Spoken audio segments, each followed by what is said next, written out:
성경 말씀은 여호수아 1장 1절에서 6절까지입니다.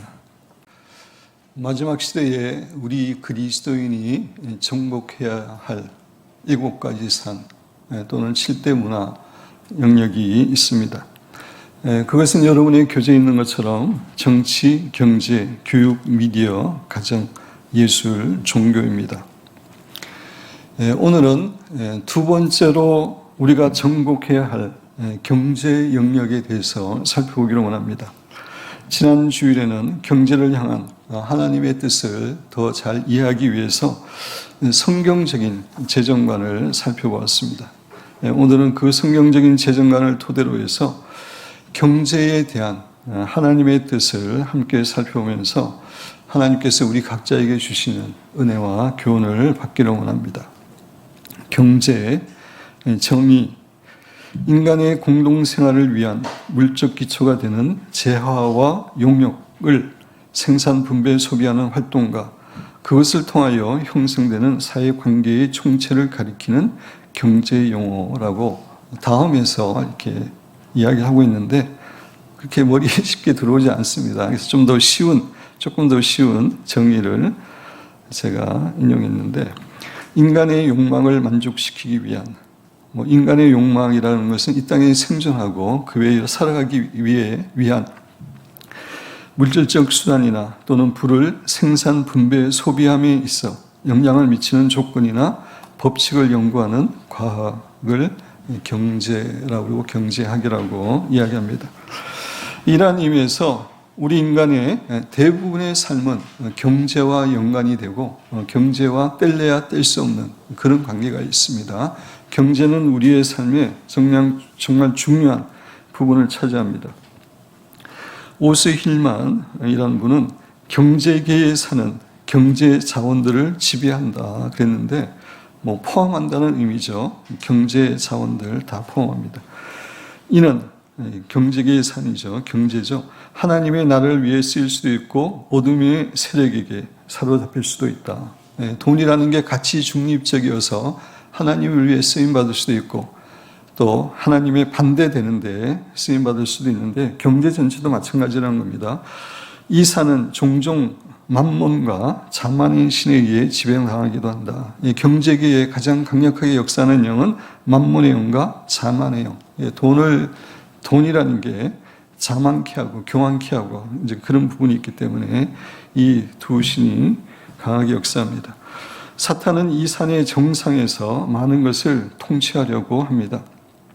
왜냐하면 이 산을 정복하면 다른 산들도 쉽게 무너질 것이라고 생각하기 때문입니다. 이 경제라는 게 전체 나라에 크게 영향을 끼치기 때문에 사탄은 어떻게 해서라도 이곳을 장악하려고 역사하고 있습니다. 반면에 우리 그리스도인들은 결코 이 영역을 사탄의 손에 내어주어서는 안 될 것입니다. 두 번째, 하나님께서 경제계에 이루어지기를 원하는 핵심 가치들. 이것에 대해서도, 정치에 대해서도 제가 말씀을 드렸지만 이것에 대해서도 이렇게 책들을 읽어봐도 명확하게 나오지 않습니다. 그래서 제가 새벽 기도 때마다 기도하면서 또 이 경제에 대한 강의를 준비하면서 하나님께서 주신 그 인사이트를 나름대로 정리해서 여러분에게 말씀을 드립니다. 2주 전에 하나님은 공의의 하나님이기 때문에 나라의 무엇보다 정의와 공의가 충만하기를 원하신다고 말씀을 드렸습니다. 그런데 이것은 당연히 경제계에도 마찬가지입니다. 하나님께서는 경제계에 무엇보다도 공의와 정의가 충만하기를 원하십니다. 그것을 말씀드리기 전에 먼저 첫 번째 사유재산 제도를 인정한다. 하나님께서는 사유재산 제도를 인정하십니다. 10계명의 제8계명은 도적질하지 말라라는 계명입니다. 그런데 이 계명은 사유재산 제도를 전제로 해서 나오는 계명입니다. 나의 것, 너의 것 이런 것들이 없으면은 내가 이웃의 것을 가져와도 이웃의 것이라고 할 수도 없지만 그것은 도적질이 되지 않습니다. 이런 의미에서 하나님께서는 우리 개인의 사유 재산을 전제로 해서 8번째 계명을 주신 것입니다. 다시 말씀드려서 하나님은 우리의 사유 재산을 인정하시고 존중하시는 분입니다. 그래서 황보한 기독교 경제 윤리 이게 보면은 재산과 소유에 대해 칼빈은 이제 종교개혁을 일으키면서 경제에 대한 아주 중요한 가르침을 했는데 칼빈뿐만 아니라 루터나 다 종교개혁과는 같은 견해를 갖고 있었습니다. 하나님께서는 온 우주 만물의 절대적 소유자로서 그분의 주권과 기쁘신 뜻에 따라 물질과 재산을 모든 인류의 필요를 위해 나누시었다고 했다. 나누시었다, 맡기셨다, 그런 개념입니다. 이것은 모든 사람은 개인이 물질이나 재산을 소유할 수 있다는 사유 재산의 합법성을 인정한다는 것이다. 기독교는, 성경은 사유 재산의 합법성을 인정합니다. 인류 개인은 무엇인가 자신의 것을 소유해야 하며 구매를 통해 재산을 취득할 수 있고 혹은 조상들로부터 물려받은 권리에 의해서도 재산을 상속받을 수 있다는 것이다. 더욱이 사람은 개인의 육체 노동이나 능력에 의해서도 재산을 증식시킬 수 있다고 했습니다. 켈빈은 도적질하지 말지어다는 8계명을 해석하면서 이 법은 개인 사유 재산의 소유권에 대한 합법성을 지지하는 것으로 인정을 했습니다. 또 그 다음에 인용한 것은 기독교인이 사회주의를 배격해야 될 5가지 이유. 여러분에게 이제 카톡을 통해서 알려주신 내용 가운데 하나인데 동일한 이야기를 하고 있습니다. 기독교는 사유 재산을 인정한다라는 것입니다. 성경은. 그런데 사회주의자들은 이런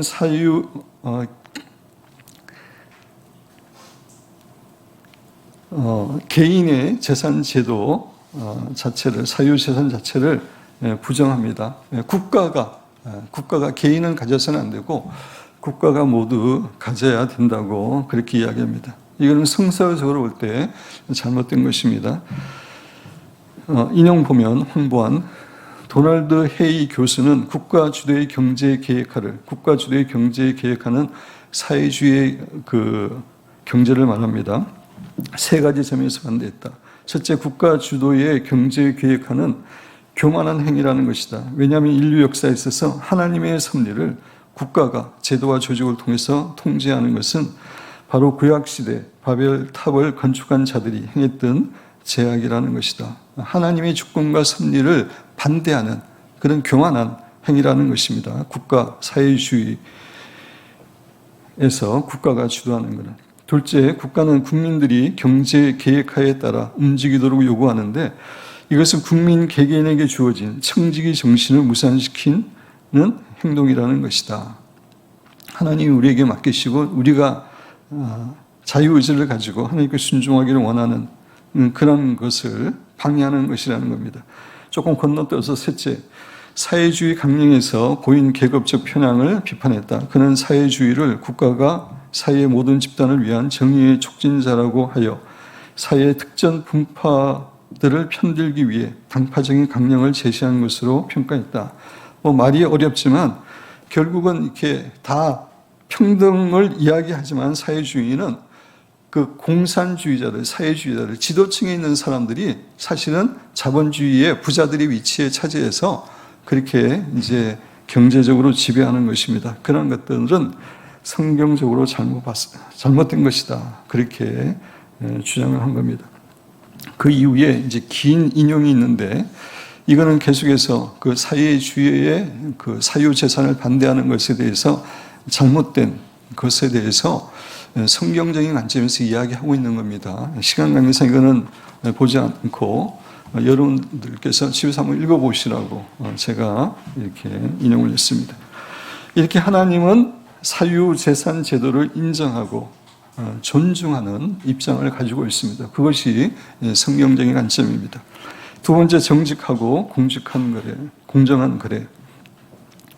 하나님께서 나라에 원하는 가장 우선적인 것이 공의와 정의라고 말씀드렸고 그게 경제 계획에도 동일하게 하나님께서 원하신다고 말씀을 드렸습니다. 경제 활동에 있어서 물건을 사고 파는 것은 매우 중요한 활동입니다. 행위입니다. 경제에 있어서.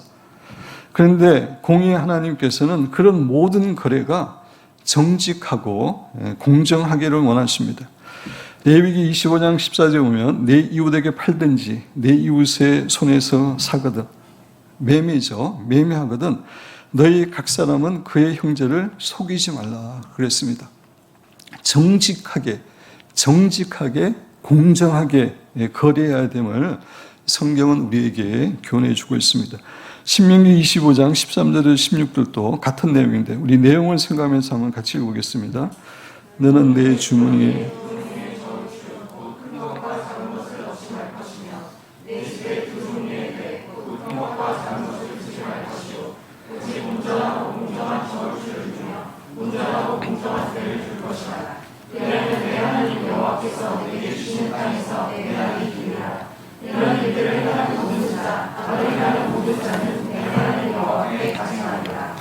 하나님께서는 정직하고 공정하게 거래를 해야 됨을 교훈해 줍니다.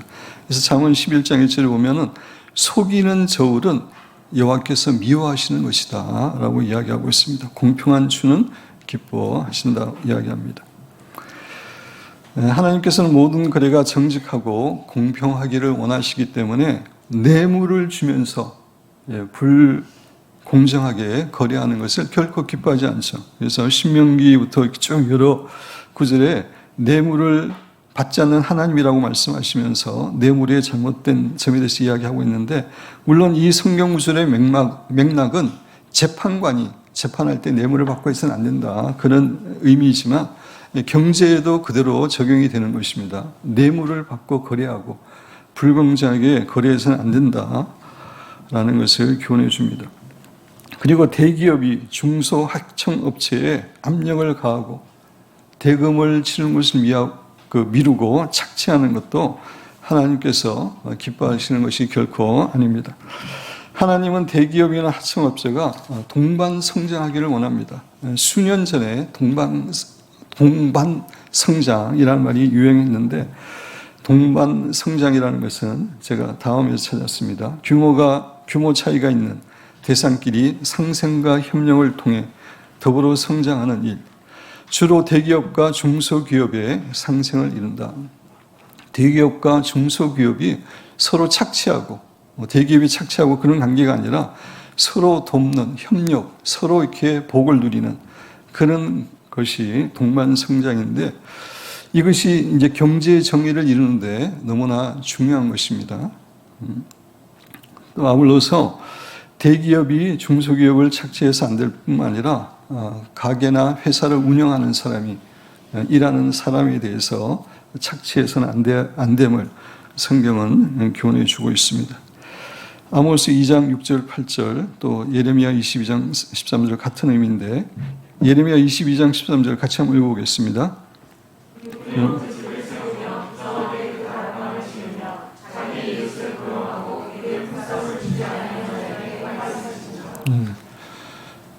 그래서 하나님께서는 가게의 주인이나 회사의 대표나 이런 사람들이 직원들에게 합당한 그러한 임금을 지급해야 됨을 반드시 이야기하고 있습니다. 제가 일전에도 말씀드렸지만 회사나 가게를 운영하는 그 신자들이 교회에 헌금을 많이 드리기 위해서 직원들의 월급을 제대로 주지 않고 착취하고 이러한 것들은 하나님의 마음을 모르는 것이라고 이야기했습니다. 결코 그런 헌금은 하나님이 기뻐하지 않습니다. 정직하게 공의롭게 돈을 벌어야 됩니다. 황고한 도적질하는 것에 대해서 여러 가지 이야기하고 있는데, 우리 내용을 생각하면서 오늘 분량이 많아서 제가 자세히는 설명을 못하는 부분이 있습니다. 내용을 생각하면서 같이 한번 읽어보겠습니다. 도적질한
하나님께서는 이런 도적질이 경제에 일어나지 않고 모든 거래가 정직하고 공정한 거래가 되기를 원하십니다. 그래야지 이 세상이 공의롭고 정의로운 세상이 될 수 있기 때문입니다. 세 번째, 공정하고 공평한 분배. 하나님께서 원하시는 것입니다. 하나님께서는 모든 국민에게 부가 공정하고 공평하게 분배되기를 원합니다. 공정하고 공평하다는 것은 동일하게, 균등하게 분배되어야 된다는 말하고 전혀 다른 개념입니다.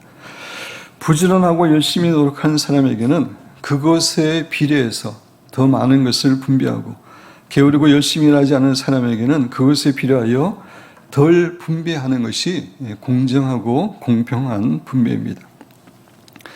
부지런한 새가 벌레를 잡는다라고 하는 영어 속담이 있습니다. 그렇습니다. 부지런한 자가 부하게 되는 것이 하나님의 법칙입니다. 원칙입니다.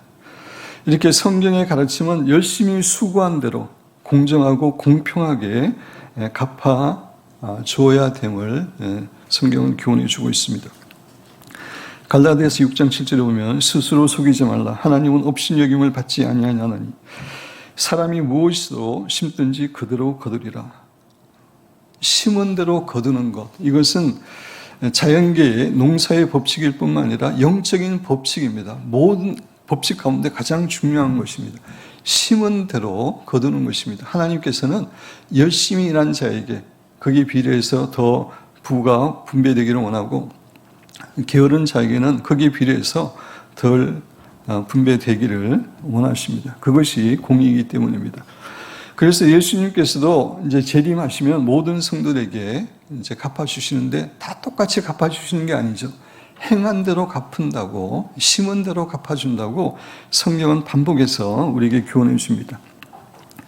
고린도서 5장 10절, 디모데전서 5장 24절, 25절, 계시록 20장 20절에서 반복적으로 이야기하는 것은 행한 대로 갚아준다. 행한 대로 갚아준다. 심은 대로 갚아준다. 라고 교훈하고 있습니다. 사랑하는 성도 여러분, 하나님은 공의의 하나님이시기 때문에 우리가 행한 대로 갚아주시는 분입니다. 따라서 하나님께서는 경제계에서도 좀 더 부지런하게 일하는 사람들, 그리고 자격 따기에 어려운 사람들, 쉽게 예를 들면 의사나 법관이나 공인회계사, 이런 사람들은 어렵습니다. 그리고 일에 숙달이 많은 사람들, 어떤 사람은 1시간에 물건을 1개를 만든다 그러면 어떤 사람은 숙달 6개를 만들 수 있는데, 그런 숙달의 정도에 따라 부가 분배되기를 원하고, 게으른 사람이나 그런 자격을 따기 위해 노력하지 않은 사람들은 또 그것에 합당한 부가 분배되기를 원하고 계십니다.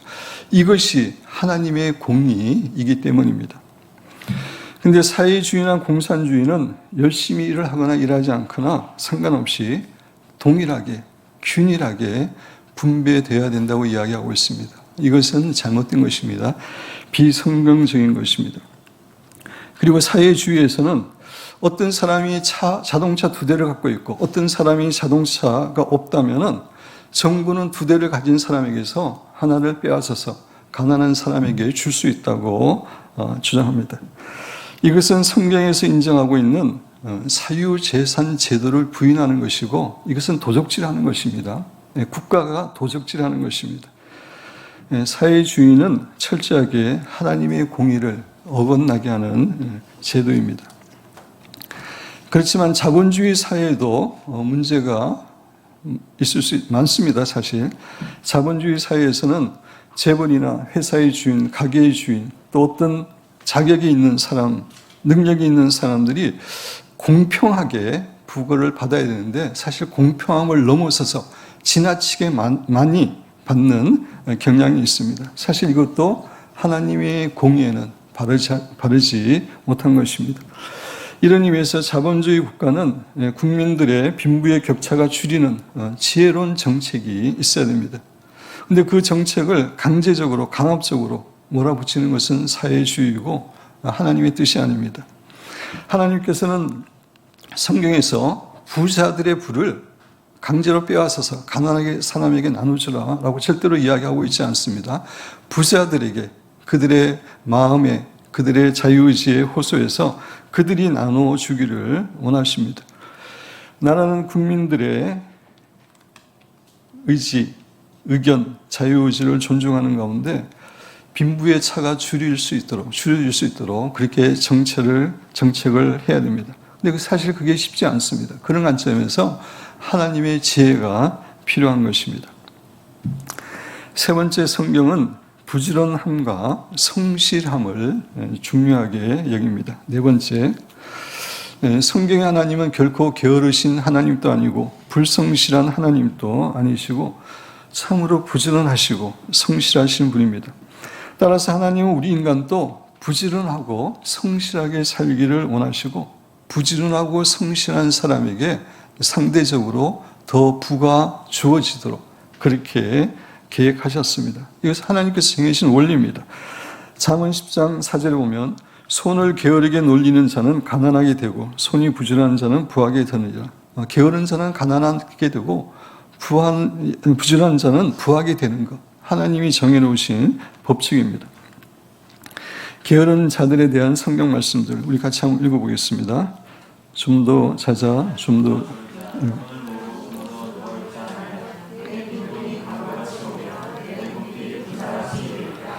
너는 잠자기를 좋아하지 말라.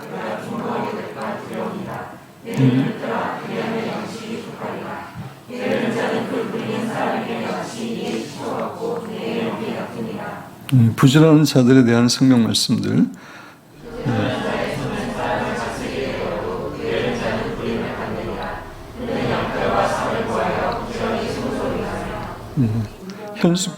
현숙한 그 여인에 대한 말씀입니다. 그래서 됐습니다. 하나님께서는 우리가 경제 활동에 있어서 부지런하고 성실한 것을 원합니다. 이런 의미에서 우리가 근면하게 일하지 않고 그냥 불로소득을 얻으려고 하는 것은 악한 것임을, 죄임을 성경은 교훈해 주고 있습니다. 그런 의미에서 뇌물을 받는 것, 불로소득이죠. 하나님이 결코 기뻐하지 않는 것입니다. 뇌물로 부를 채우는 것. 그 외에 사행성 사업, 부동산 투기, 도박, 카지노, 경마, 경륜, 스포츠, 토트, 주택복권, 높은 이자율의 사채업 등을 통해서 돈은 벌려고 하는 것은 다 불로소득이고 하나님의 뜻에 어긋나는 것입니다. 악한 것입니다. 사람이 거동이 불편해서 또 몸이 너무 건강이 나빠서 일을 할 수 없는 상태에서 국가나 도움을 주는 것은 그건 바람직한 것인데 일을 할 수 있는 사람에게 나라가 무상으로 복지 정책을 피는 것은 이것은 비성경적이고 사람을 게으르게 만드는 것입니다. 데살로니가 후서 3장 10절 12절에 보면 우리가 너희와 함께 있을 때에도 너희에게 명하기를 누구든지 일하기 싫어하거든 먹지도 말게 하라 하였더니 성경의 가르침은 일하기 싫어하면 먹지 말라는 겁니다. 그 정도로 일을 하는 것, 부지런하는 것 중요하게 여기십니다. 우리가 들은즉 너희 가운데 게으르게 행하여 도무지 일하지 아니하고 일을 만들기만 하는 자들이 있다니 이런 자들에게 우리가 명하고 주 예수 그리스도 안에서 권하기를 조용히 일하여 자기 양식을 먹으라 하노라. 일을 하고 먹어야 됨을 이야기하고 있습니다. 그래서 건강한 사람에게 일을 할 수 있는 사람에게 공짜 돈을 무상으로 지불하는 것은 부지런한 사람을 게으르게 만드는 것이고 그 부가 정당하게 돌아가야 될 것을 도적질하는 겁니다. 도적질해서 그렇지 않은 사람에게 주는 것입니다. 그런 의미에서 소위 평등보상이라고 하는 것은 성경적으로 봤을 때 도적질입니다. 오스 힐만의 그 인용이 되어 있는데 이제 부지런해서 유럽이 종교 영향을 받은 나라들이 부자가 되었다, 이제 부유하게 되었다 그런 내용인데 첫 번째, 두 번째 문단만 같이 한번 읽어보겠습니다. 유럽과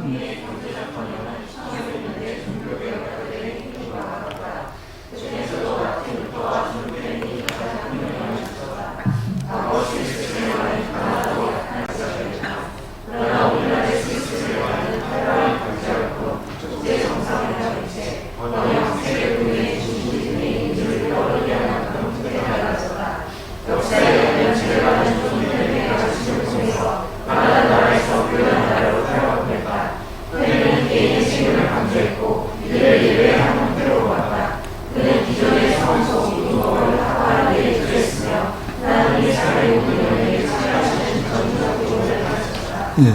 그래서 본래 이런 나라들이 가난한 나라였지만 성경에서 말하는 교훈, 성실함과 부지런 이런 것들을 받아들여서 부유한 나라가 되었다라고 하는 그런 의미입니다. 예, 또 그렇지만 사회주의뿐만 아니라 자본주의의 잘못은 잘 먹고 잘 사는 것, 돈 이것을 최고의 가치로 만들었고 우상으로 만들었습니다. 행복이 소유에 있는 것으로 오도했습니다. 이것은 또 자본주의의 잘못된 그런 부분입니다.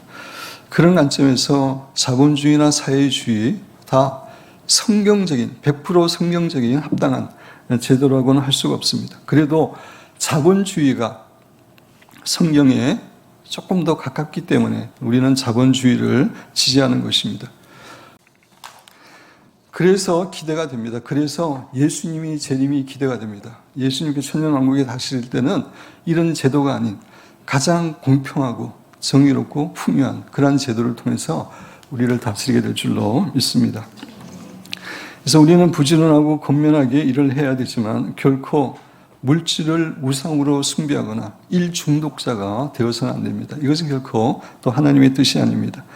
다섯 번째, 하나님께서 원하시는 것은 서로 사랑하고 섬기는 노사 관계입니다. 에베소 6장 5절에서 9절까지는 종도라고 상전하고 관계에서 서로 사랑하고 섬기라고 착취하고 괴롭히고 그렇게 하지 말고 서로 사랑하고 섬기라고 이야기하고 있는데 이게 이제 노사에도 적용될 수 있는 거죠.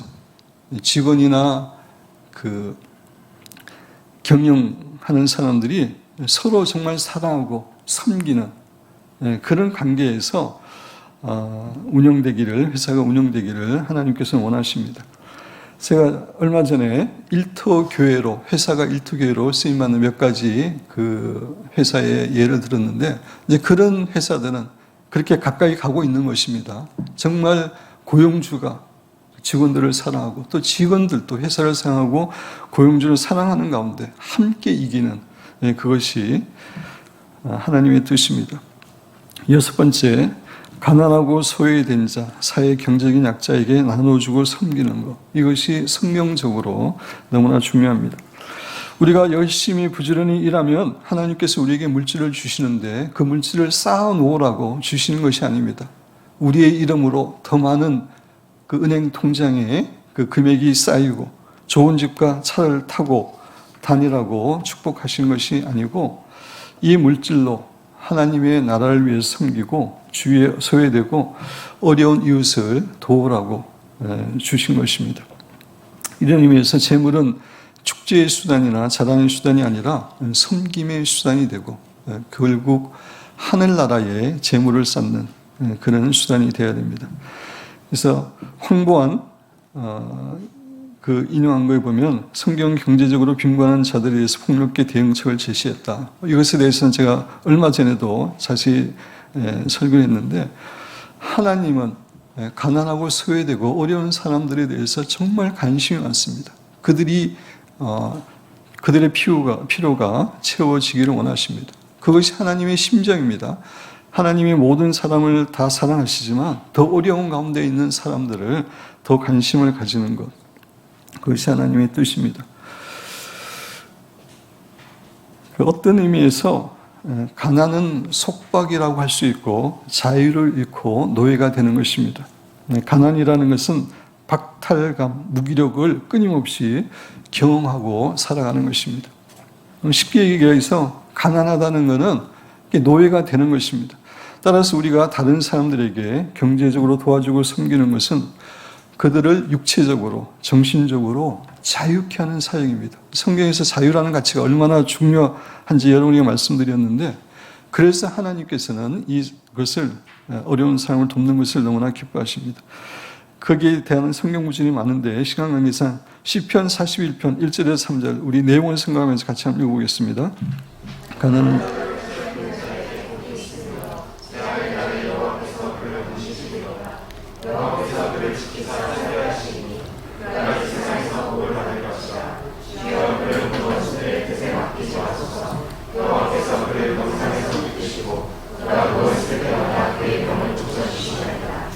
가난한 자를 보살피고 도와주는 것은 정말 하나님이 기뻐하시기 때문에 복을 주십니다. 그래서 디모데전서 6장 18절 19절 선을 행하고 선한 사업을 많이 하고 나누어 주기를 좋아하며 너부른 자가 되게 하라. 이것이 장래에 자기를 위하여 좋은 터를 쌓아 참된 생명을 취하는 것이니라. 영원한 천국의 상급을 쌓는 것이고 천국뿐만 아니라 이 땅에서도 남은 여생에 복을 쌓는 겁니다. 그래서 히브리서 13장 16절은 오직 선을 행함과 서로 나눠주기를 잊지 말라. 이 같은 제사는 하나님이 기뻐하시느니라. 하나님이 기뻐하시는 제사는 어려운 사람들을 섬기고 나눠주는 것입니다. 사회주의에서는 이제 어렵고 소외된 사람들을 강조하고 있습니다. 그렇지만 그들은 폭력을 사용하거나 강압적으로 하기를 원합니다. 이 사람들은 사회주의, 공산주의는 유물론에 근거한 겁니다. 하나님을 믿지 않기 때문에 이런 강제적인 인간적인 방법으로 하기를 원하지만 우리 기독교에서는 성령 충만한 가운데 자발적으로 이런 어려운 사람들을 돕기를 하나님께서 원하시는 것입니다. 이런 관점에서 OK 사역은 우리 개인이나 교회에게 너무나 중요한 사역이고, 그래서 우리가 어려운 사람을 돕지만 우리나라뿐만 아니라 나라를 넘어서 다른 나라의 어려운 사람들도 우리 그리스도인들은 도와야 됩니다. 특히 제가 생각할 때는 그 우물 파기를 도와주는 것, 이게 되게 이렇게 중요한 일이라고 생각합니다. 제가 오래전에 케냐의 단기 선교사로 그 일을 했을 때 그 마사이 부족이라고 하는 유명한 그 부족이죠. 그 마사이 신발도 있고 그러는데 마사이 부족을 위해서 1년간 그곳에서 교회를 개척해서 사역을 했습니다. 이 마사이 부족은 반유목민이고 집들이 한 2km 이렇게 떨어져 있습니다. 근데 물이 없어가지고 전기도 없지만 물이 없어가지고 이제 들판에 이렇게 파인 곳에 비가 오면 물이 이렇게 보이는데 그 웅덩이에서 짐승들, 소들, 양들도 같이 먹고 사람들도 같이 먹습니다. 정말 이렇게 그 물이 정말 이렇게 위생적이지 않습니다. 물론 제가 이제 선교 사역하면은 우리 이제 성도들이 그 물을 끓여서 이제 차이라고 그러는데 티를 이렇게 타주면 제가 이제 믿음으로 먹고 그랬는데 하여튼 그래서 제가 경험해 보니까 정말 아프리카 지역은 그 우물을 파준다는 게 정말 귀한 사역입니다. 그래서 하여튼 그 우리나라뿐만 아니라 외국도 우리가 도울 수 있는 최대한으로 우리 그리스도인들이 도와야 됩니다. 하늘은행의 통장을 쌓는 방법, 우리 왕의 재정 때 배운 거죠. 첫 번째는 고아 가구 계획, 두 번째 성빈, 세 번째 하나님 나라의 프로젝트. 여기에 우리가 헌신하게 되면 하나님이 불을 부어주십니다. 그것을 그 샨 볼츠의 천국 경제의 열쇠 에서 이야기하고 있는데 이분은 천국을 이렇게 수시로 보고 천국의 재무장관이 천사가 나타나서 이분에게 계시하는 그런 내용입니다. 조금 이렇게 황당할 수도 있지만 또 영적인 걸 많이 그러니까 경험을 안 해서 그렇지 이거 사실 실제 있을 수 있는 일이라고 생각하고 제가 이 책을 다음에 이제 우리 교회에 읽히려고 제가 하고 있는데 제가 많은 도전을 받습니다. 이 책을 읽으면서 같이 한번 읽어보겠습니다. 영적인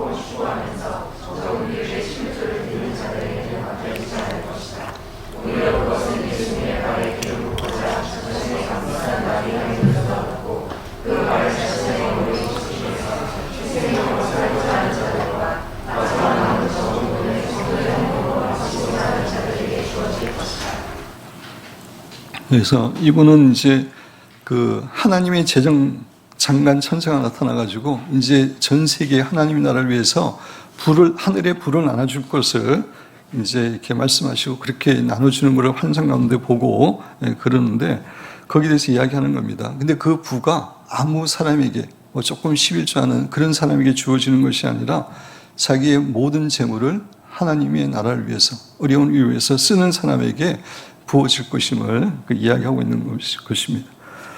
저는 우리 교회 모든 성도들에게 마지막 시대의 부가 풍성하게 이동되기를 축원드립니다. 그러기 위해서는 심어야 됩니다. 심지 않고 거두려고 하는 것은 하나님을 속이려고 하는 겁니다. 여러분 믿음으로 심을 때 하나님께서는 여러분에게 후에 이동을 허락하시고 여러분을 크게 쓸 줄을 믿습니다.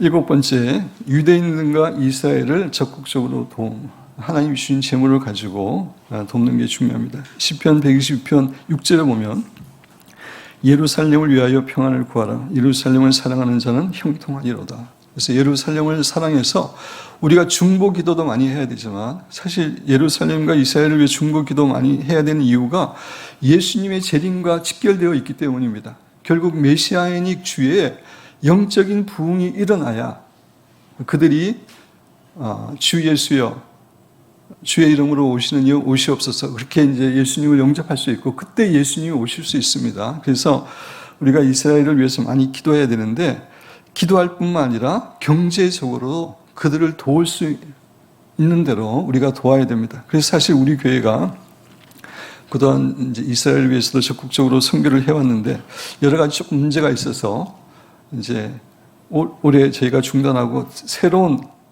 교회를 지금 찾고 있는데 아직까지는 좀 찾지 못하고 있습니다. 그렇지만 모아둔 돈은 당연히 그 예루살렘을 위해서 그 이스라엘을 위해서 우리가 드릴 것입니다.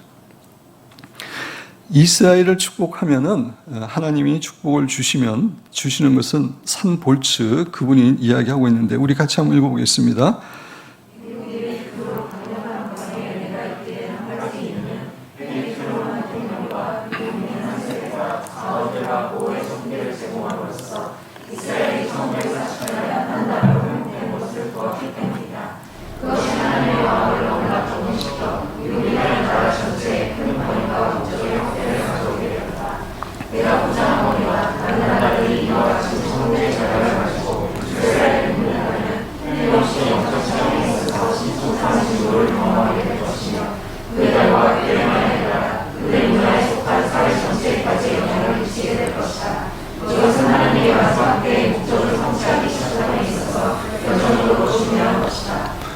제가 이스라엘에 관심이 많아서 이제 1948년 독립할 때의 상황이라든지 그런 이제 동영상을 이제 보곤 했는데 사실 그때 상황이 이스라엘이 쉽게 이렇게 독립할 수 있는 그런 상황이 아니었습니다. 유엔이라든지 전 세계적인 그런 입장에서는 독립을 원하지 않았는데 트루만 대통령이 힘을 쓰고 애써가지고 이스라엘이 독립이 된 겁니다. 그래서 이분은 그 얘기를 하면서 미국이 그 일로 인해서 놀라운 복을 받게 되었다라고 하는 얘기를 하고 있는 겁니다. 이런 관점에서 차기 우리 대통령은 정말 이스라엘을 사랑하는 사람이 돼야 됩니다. 정말 그게 복이기 때문입니다. 그래서 우리가 정말 이것을 위해서 간절히 기도해야 되고 제가 이렇게 느끼는 것은 하나님이 그렇게 하시지 않을까 그런 마음이 있습니다.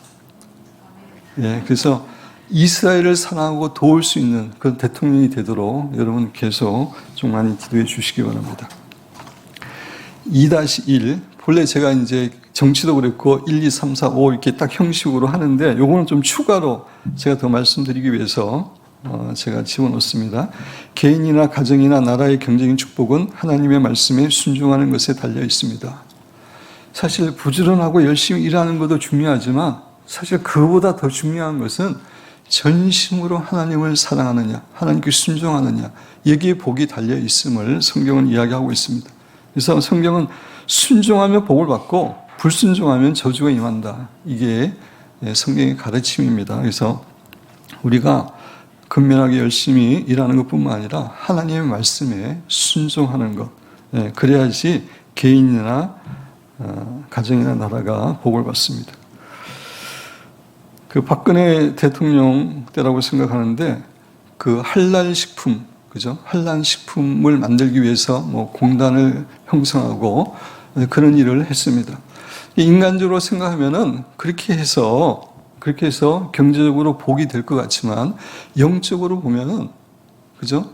이슬람이 얼마나 반기독교적이고 하나님을 대적하는 그런 종교입니까? 그런 사람을 끌어들이는 것은 하나님의 뜻이 아닙니다. 그런 관점에서 그거는 인간적인 관점에서 보면 복이 되는 것 같지만 영적인 관점에서 보면은 나라의 저주가 되는 겁니다. 그러니까 그런 관점에서 개인이나 나라나 그런 관점에서 판단해야 되는 겁니다. 사탄의 관계. 경제계를 지배하는 영적인 진은 만문과 자만이다. 아까 말씀을 드렸고요. 이것들이 어떻게 해서라도 이제 경제를 장악하려고. 왜냐하면 너무 영향이 크기 때문에 그렇게 이제 애를 쓰고 있습니다. 그래서 7가지 가치에 대해서 이제 사유재산 제도를 하나님은 인정합니다. 근데 사유재산을 몰수하거나 아니면 사유재산을 또 반대로 우상화시키는 이렇게 이제 왜곡시키는 겁니다. 정직하고 공정한 거래에 대해서는 부정한 거래, 뇌물 부패, 공정하고 공평한 분배에 대해서는 공평하지 못한 분배. 성경은 부지런함과 성실함을 귀한 것으로 보는데 게으르고 불로소득을 원하게 하고 서로 사랑하고 섬기는 노사관계가 아니라 서로 투정하고 싸우는 노사관계. 가난하고 소외된 자에게 나눠주고 섬기는 것이 아니라 가난하고 소외된 자들을 억압하고 괴롭히고 착취하게 하는 것. 유대인과 이스라엘을 적극 돕는 것이 아니라 반유대주의를 일으키는 것. 이거 외에도 과소비를 부추겨서 과소비하게 해서 결국 빚지게 하고 그 노예로 만드는 겁니다. 제가 오래전에 미국에서 유학할 때 5년 반 정도 살아봤지만 참 미국의 시스템이 사람을 이렇게 노예로 만드는 경제적으로 그런 시스템입니다.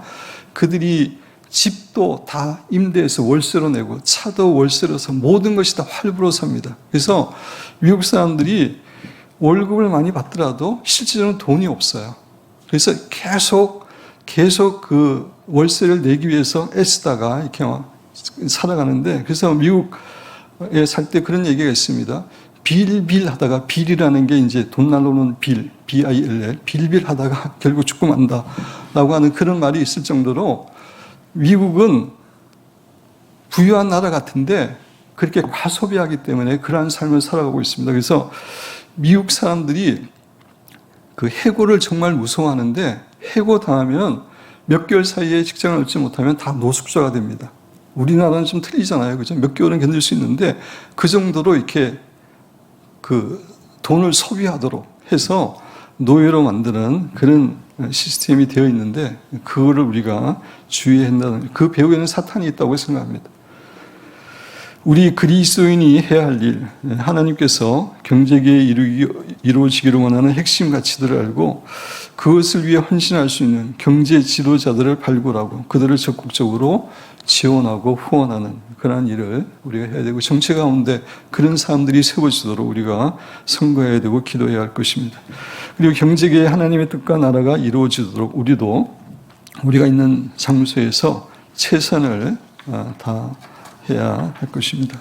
그 밑에 있는 내용은 여러분 집에 가서 읽어보시고, 중보 기도, 우리가 어떻게 기도해야 되는지 내용 한번 같이 쭉 읽어보겠습니다.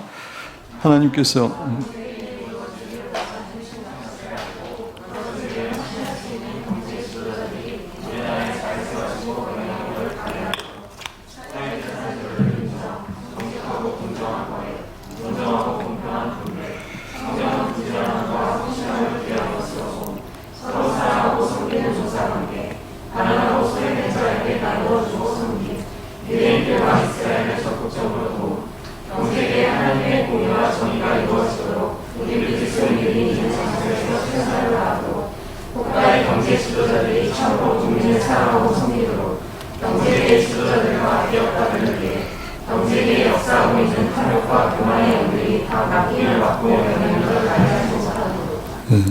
이 말씀을 마무리하려고 합니다.